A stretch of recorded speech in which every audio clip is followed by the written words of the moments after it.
Say here on the show, don't we, that people are simply not in tune with the public regarding the cost of living crisis. None more so, of course, than television companies.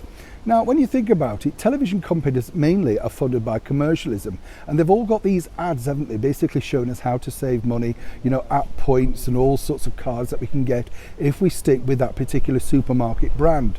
So it's interesting to note just how much TV commissioners are truly out of tune with the people still, frighteningly, watching their channels. As ever, let me explain.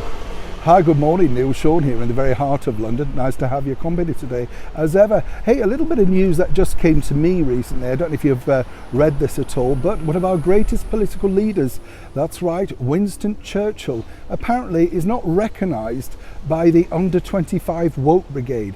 They don't exactly see what he achieved and why he should be celebrated. Shall I just leave that there? These are the people that we are educating for tomorrow's world. Frightening, isn't it, to think that these people may be one day in charge of your lives? I know. Back as ever to your breaking story of the day. Now, as I say, television companies do baffle me in a sense, because skipping around them over the weekend, you find these programs like Love Your Weekend with Alan Titchmarsh, Saturday Kitchen, Sunday Brunch. And have you noticed with these TV programs just how out of tune, out of sync they are with you and me, particularly going through a cost of living crisis?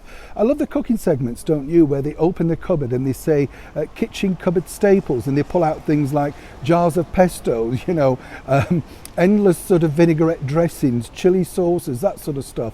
You might as well pull out quail eggs. Most of my friends have got tins of spaghetti hoops and half a loaf or something like that. They're basically everybody's struggling away. And then they make these concoctions that are just beyond realm, aren't they, Nobody could afford to make these on a daily or even weekly basis.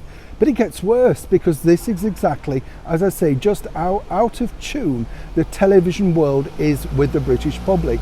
Not just the British public, I'm sure it's the same around the world.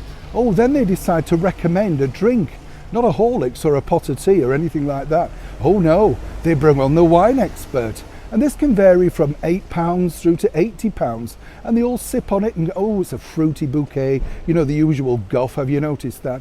But of course, these people that are doing this are normally multimillionaire TV presenters. And on the show that I recently just saw, 3 celebrated actors who have all had illustrious careers, and money is simply no object. Now, I'm not knocking that. It is entertainment. That's what it's meant to be. But wouldn't it be more in tune, particularly not just on television, but on digital, if they actually made a program that was relatable to the times that we're in? Basically showing people how to make good, wholesome, nutritional, basic food on a budget. Even on things like This Morning with Holly and Phil, they bring on the chef who's suddenly managed to get a brisket of lamb or something like that, or beef, and suddenly it's telling you this is ideal for the weekend. For many people, this will be ideal for the week and a major treat.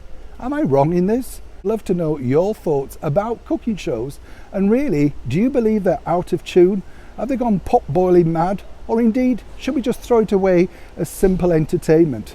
I must tell you, many years ago, I appeared on Ready, Steady, Cook. Do you remember that show with Fern Britton? Yes. And I basically made beans on toast. The chef I was assigned to didn't like me at all. But I was really looking at the people and I thought, this is what somebody would make after having a busy day at work or maybe working a night shift.